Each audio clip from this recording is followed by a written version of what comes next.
Eliot Wolf lets the football world know the Pats are not afraid to swing big for talent, even in the middle of August. That's where we start on this episode of Locked On Patriots.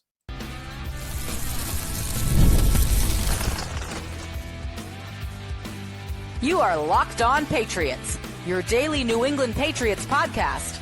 Part of the Locked On Podcast Network, your team every day.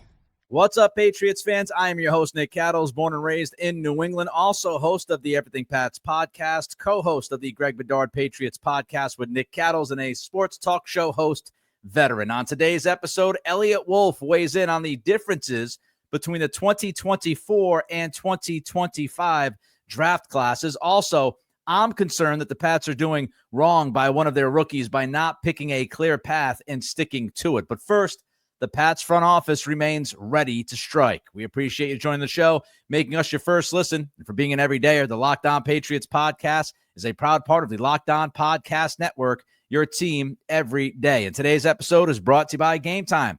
Download the Game Time app, create an account, and use code LOCKEDONNFL for $20 off your first purchase. The Patriots will not hesitate to make a big move. They're not shy.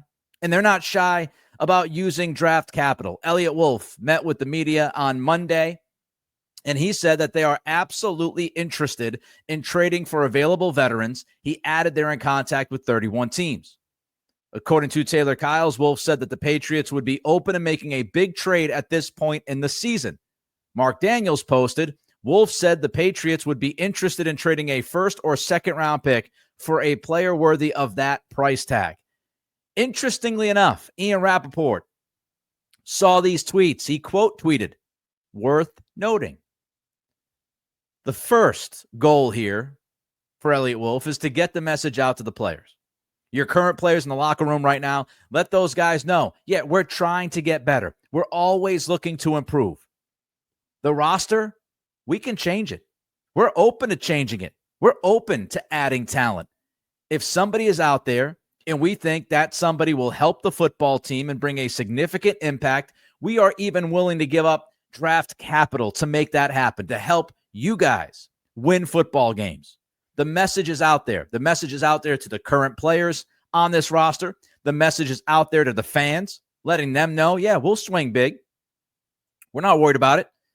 We're open to the idea of swinging big. And to also let the players that could be available know and understand that the Patriots are willing to swing big and that the Pats want to win. So the public relations, the optics of this message from Eliot Wolf makes just a ton of sense if you think about the short term and the long term, the big picture of what they're trying to establish here with Mike Vrabel as the head coach. And I 100% believe Wolf when he says this. And you might think that I'm being naive, but let's just think about what happened in reality. In reality, last offseason, the Patriots went hard after Brandon Ayuk. They had a deal done with San Francisco. That deal would have been completed. Ayuk would have been a Patriot if Ayuk wanted to be a Patriot. They were in on the conversations about DK Metcalf. Reportedly, the Patriots would have gone even harder after Metcalf if they felt like he was more open to the idea of coming to New England. There's a theme there. We'll get to it a little bit later. But for now, let's just focus. Let's just focus on the fact that the Patriots, they've chased big talent the last couple of off seasons. They have not been bashful. They went into free agency last year looking to spend money. They went into free agency this year and spent plenty of money. They're not afraid. They're not afraid of adding talent to this football team. Robert Kraft, we all have to understand this, and I know that some say, oh, Robert Kraft doesn't spend. He's cheap and this and that. Robert Kraft spent before Belichick. Robert Kraft spent after Belichick. That's what the resume tells me. And Kraft has certainly okayed plenty of moves the last two off seasons and okayed plenty of money being spent, whether it was to retain players or go get players from the outside. Kraft is 84 years old. Now, I certainly hope that Kraft lives until 120. Let him live for as long as he can live, right? But he's 84. And he knows you don't get younger as days pass by. And I believe Kraft is desperate to see his football team win. win at least one more if they can. And he knows that the clock is ticking, so to speak. He's looking at it saying, well, how many years do I have left on this earth? I want to see my team win again. I want to enjoy winning football. I want to experience that as an owner at least one more time. So that desperation, Kraft being 84 years old, I do believe that plays a role, because I think the owner would be okay with making a big move, would be okay looking at the short term versus the long term. I also think Mike Vrabel wants to win. He wants to prove to people in Tennessee that they made a mistake. He wants to prove to the football world that he is as good of a head coach as some say he is. Vrabel did not walk into this program to win 5 or 6 games in 2025. So you have a head coach who wants to win badly. I think Wolf wants to win badly after what happened last season and how criticized he was, and rightfully so in many cases. I think he has a point to prove. Kraft has a point to prove, both Belichick, and at 84 years old. So I believe Wolf when he says this. However, the devil is in the details. Wolf is willing, and the Patriots are willing, to give up a first-round pick or a second-round pick, maybe a first and second-round pick, depending on the talent, depending on who is part of this conversation. Wolf is not interested. Vrabel is not interested, because let's not get it twisted.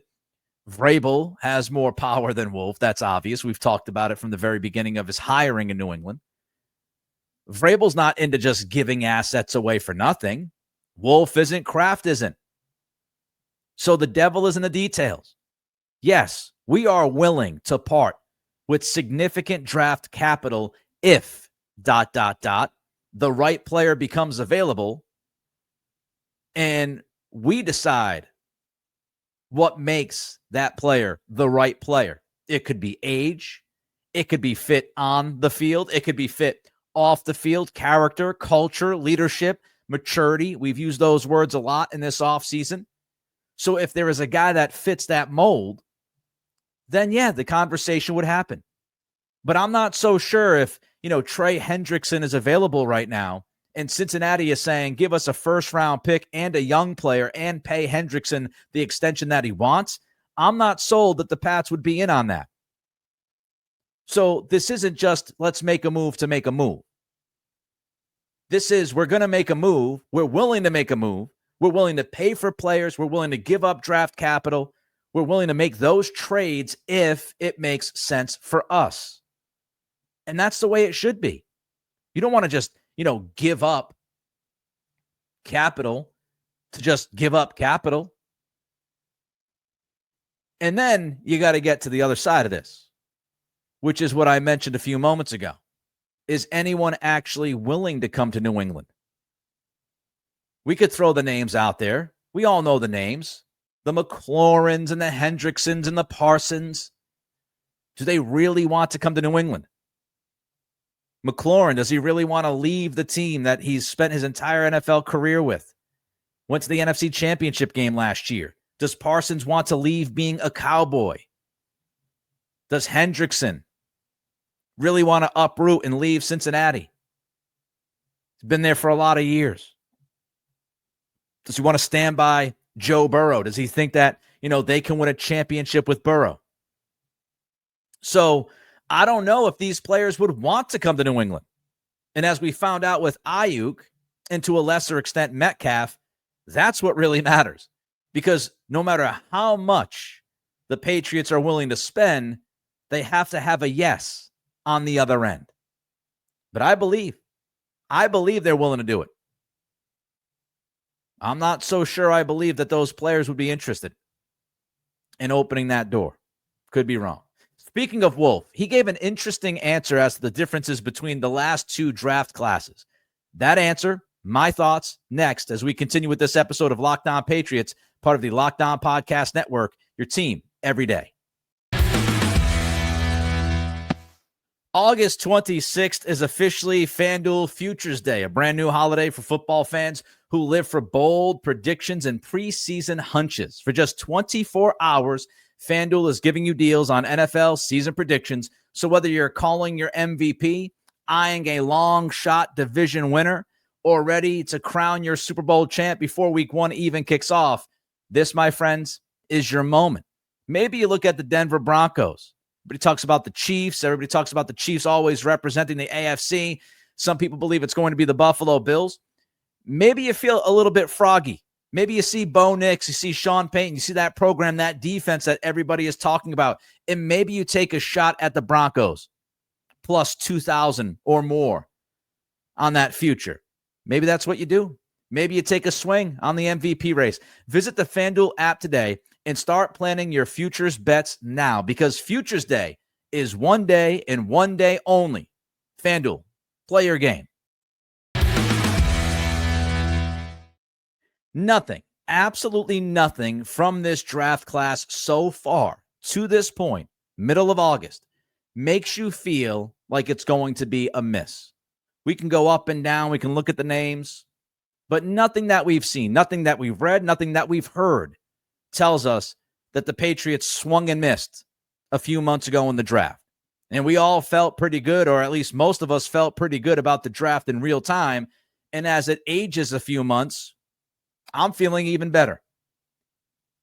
But what about 2024? Well, we know. Doesn't look nearly as good, does it?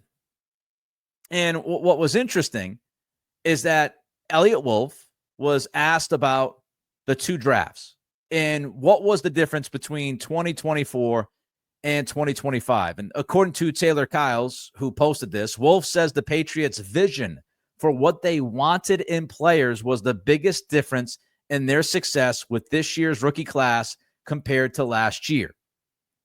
Just a little bit of a note here before I move forward with this. As I said, I'm super excited about this draft class.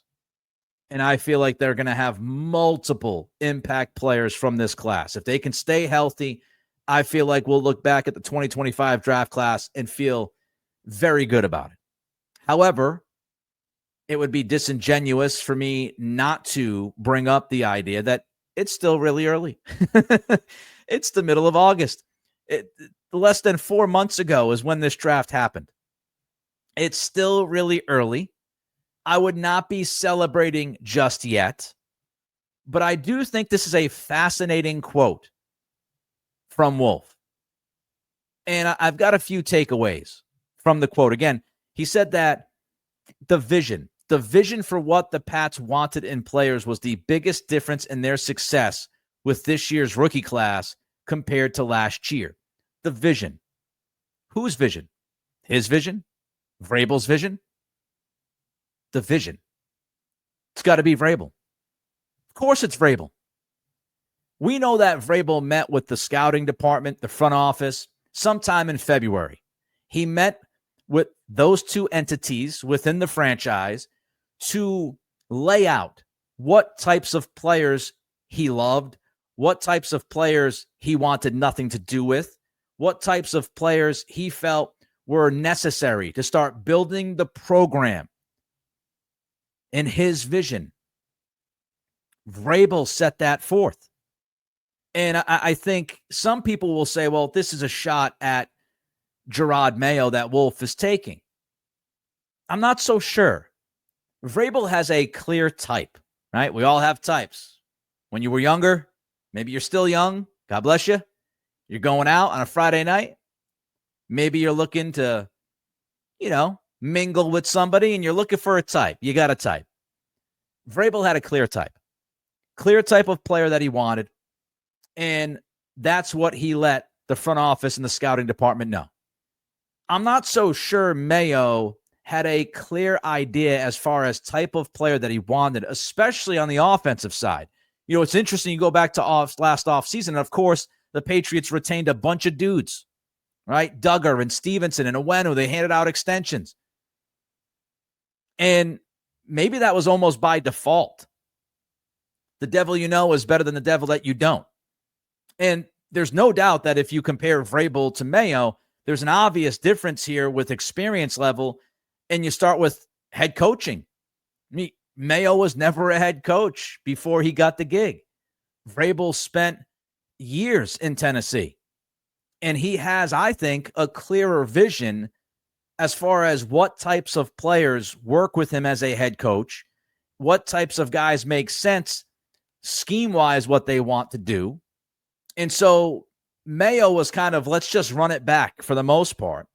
And Vrabel said, no, we're not going to just run it back. I want to bring guys in that fit my style of football. In Mayo and Covington, they were, from the Belichick tree, which Vrabel is not. Vrabel did not coach under Belichick, but Mayo and Covington were under that Belichick tree, so they tended to stay with what they knew. And Vrabel came in with a new vision, new ideas as far as what players will work in his system. And when you have a vision, you also have a unified front, and that's what came into the Patriots. Mayo and Wolf last year could talk all about how, they were completing each other's sentences. It was an adorable moment. Mayo selling us on, how great they were together. And maybe they got along swimmingly, at least in the beginning. Maybe they worked out swimmingly together the entire time, and they did enjoy working with each other. But that was a forced marriage. And Wolf's job was to pick the players, and of course, he got info from Mayo, but that was a forced marriage. Vrabel is the guy, and Stretch is the number 2, according to Andrew Callahan, who wrote about this recently. And we talked about it. So, Vrabel comes in with Stretch, with Cowden.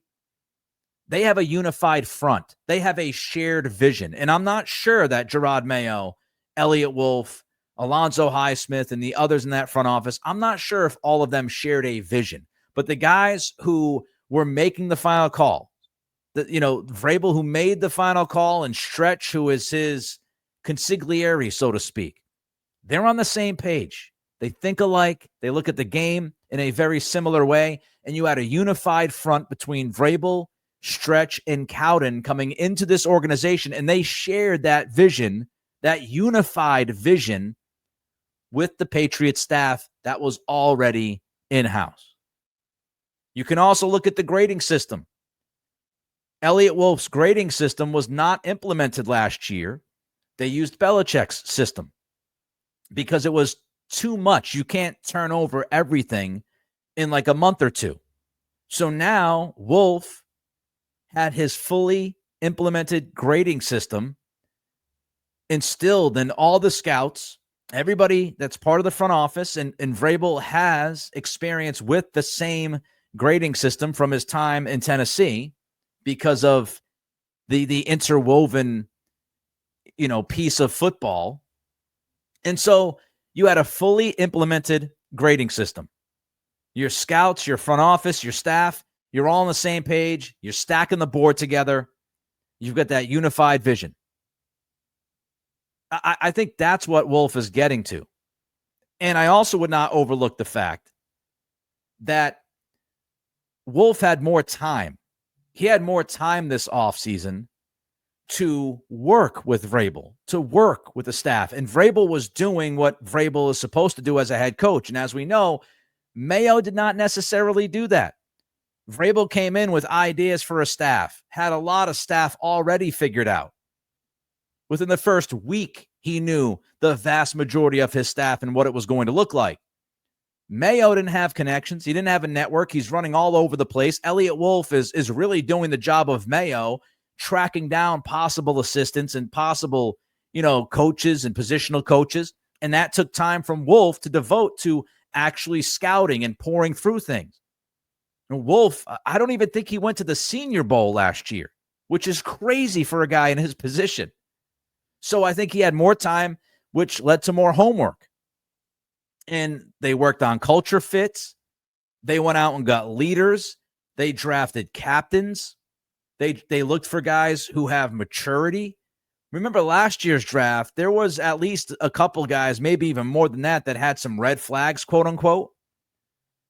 I didn't really read or hear anything about red flags regarding this draft class. Now, maybe something escapes me, but it felt like they were not only drafting talented guys, they were drafting guys that didn't necessarily have baggage. And that goes within the vision that was handed down by Vrabel. The Pats might be doing a big disservice, speaking of rookies, to one of their prized rookies from the 2025 class. That's coming up as we continue with today's episode of Locked On Patriots, part of the Locked On Podcast Network, your team every day. Have you ever decided at the last minute to head to a ball game with friends or family? Maybe it's game day and you suddenly realize you want to be in the stands. That's exactly where Game Time comes in. It's the easiest way to grab last-minute tickets without the stress. With the money you save on tickets, you can splurge on food, drinks, merchandise, or even invite a bigger group to come with you and hang out. Game Time makes it all possible. Game Time makes buying tickets fast and simple. Prices on the app actually drop the closer you get to the first pitch. So what's really cool is head out towards the stadium. Head out and hang out across the street. Wait for those tickets to drop and then take advantage. They got incredible last-minute deals, clear seat views, and a lowest price guaranteed that takes the worry out of buying. In Game Time, I'm telling you, last-minute tickets, you get your zone deals. Big savings, like 10% off. Exclusive zone deals for FIFA Club World Cup matchups, for example. Take the guesswork out of buying tickets with Game Time. Download the Game Time app, create an account, and use code LOCKDOWNNFL for $20 off your first purchase. Terms apply. Again, create an account, redeem code LOCKEDONNFL for $20 off. Download the app today. Last-minute tickets, lowest price guaranteed. Mike Vrabel, coaching staff, they know more football than I will ever learn. But I've got to tell you, I feel with every fiber of my being that we are at a point where the Patriots have to pick a path for Jared Wilson for this season and stick to the path. The left guard dance continues, and it continued on Monday. Doug Kyde posted, Wilson back as the top left guard. You had Campbell, Wilson, Bradbury, Owenu, Moses as your starting five for Monday's practice. Mike Reese posted, Wilson, who had been limited in last Thursday's practice, with Mike Vrabel noting it was a result of him working through something health-wise, was a full participant in the top left guard today. Now, of course, you could say, well, Nick, they changed things late last week and they changed things in the preseason game because Wilson was dinged up. Well, he wasn't dinged up enough to keep him out of the game. So I'm not sure how you square that. Taylor Kyles. Vrabel mentions finding the right center and left guard combo when asked about the left guard competition. And I'm not telling you the Patriots are making some kind of massive mistake here, but I don't love the approach, how they're handling Wilson. If you're working at two positions, do you really have one position? If you're Wilson and you're working at left guard and then you're working at center for a little bit, you dip your toe back into center and then you go back and you work at left guard. It's back and forth, the shuffle. And if you're working at both of those positions, you're not mastering either one of them. And I go back to what Wolf said several months ago. Wolf was asked about Jalen Polk and what went wrong in Polk's rookie season.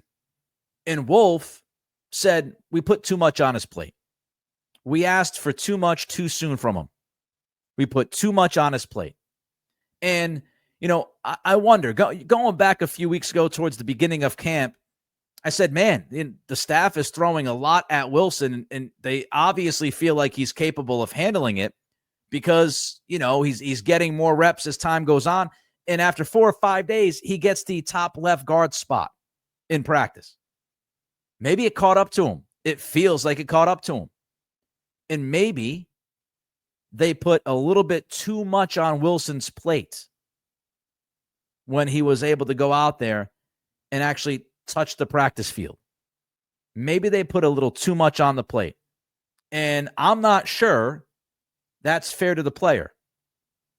The player, of course, is not going to say, no, I don't want to do that. Wilson's trying to please the coaching staff.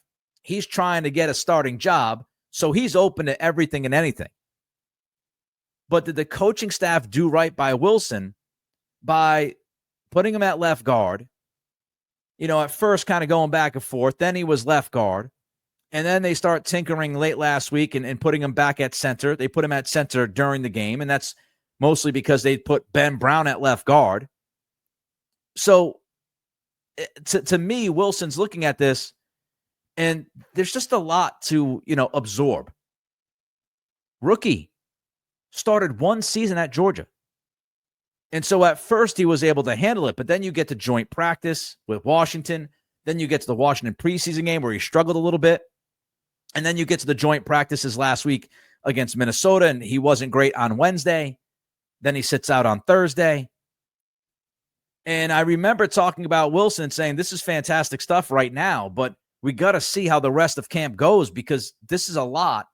And you never, you have to understand that there's ups and downs with young players. And it does feel like Wilson got overwhelmed at some point and he took a step back. But now he's back at left guard on Monday and he's the top left guard. So is that where you're going to want him? Because I just want consistency for Wilson. I want consistency for Wilson, and I want consistency for this offensive line. Way too many games have been played up front in the last couple of years. And maybe it's just my frustration that's starting to wear me down a little bit. And just always seemingly having a question or a couple questions about the O-line. But I want consistency. I want Will Campbell to feel like Jared Wilson is going to be the starting left guard. I want those two rookies to feel like they can lean on each other and establish that partnership on the field. I want them to feel that. I want Campbell and Wilson to work together consistently so by the time you get to week one, you feel confident that they can handle the job. Right now, I don't feel confident at center or left guard, and they're flippity with Wilson, which tells me the staff isn't necessarily super comfortable, especially at guard. The offensive line moves as one. Dante Scarnecchia will say it. Doug Marrone will say it. Any offensive line coach worth their salt will tell you. A really good offensive line moves as one, a cohesive unit. They need to look like they're on the same page, that they understand what the other guys are doing. And, flipping guys, Ben Brown to center, then Ben Brown to left guard, Wilson to left guard, then Wilson to center. Bradbury struggling, but they still keep Bradbury up top. And you don't want this to start impacting Drake May's confidence in the pocket and his poise in the pocket. So I just, the way they've handled Wilson, I don't think is the best way for the young man. And I also think it creates some other questions. Like, what is Ben Brown? How do they look at Ben Brown? He was solid, by the way, according to people that watch the offensive line and know a lot more about O-line than I do. They will tell you he was pretty solid on Saturday against the Vikings at left guard. Is Brown a left guard? Is Brown a center? It's tough to carry a guy who's just going to be a backup center. You want that player to be able to play, left, center, right. What's Brown's fit? Not sure because he's been kind of thrown around. How about Caden Wallace? You slid him to left guard. He's getting less reps with the way you've handled this thing. And so what's Wallace's future? It doesn't feel like it's anywhere near solidified. Are you fully committed to Garrett Bradbury? It doesn't feel like you should be. But so far, that's what you're showing. Now, one caveat. The media will not see practice. These practices now moving forward are closed. And so the Patriots will let the media see what they want them to see, and maybe that was part of the game on Monday. But I just want them to pick a path with Wilson, whether it's center or left guard, and just stick with it and let the young man get accustomed to that position at the NFL level and let him play there for the year. It's, the Michael Wenu thing where right guard, right tackle, right guard, right tackle. Pick a position and stick with it for the season. He can get some reps off to the side every once in a while at center. But if you want him to play left guard, let him devote himself to left guard. If you want him to have a competition with Bradbury, then put him at center and let him get reps at center and have an all-out competition. I don't like the back and forth stuff here. It feels like he's unsettled because of it, at least in part.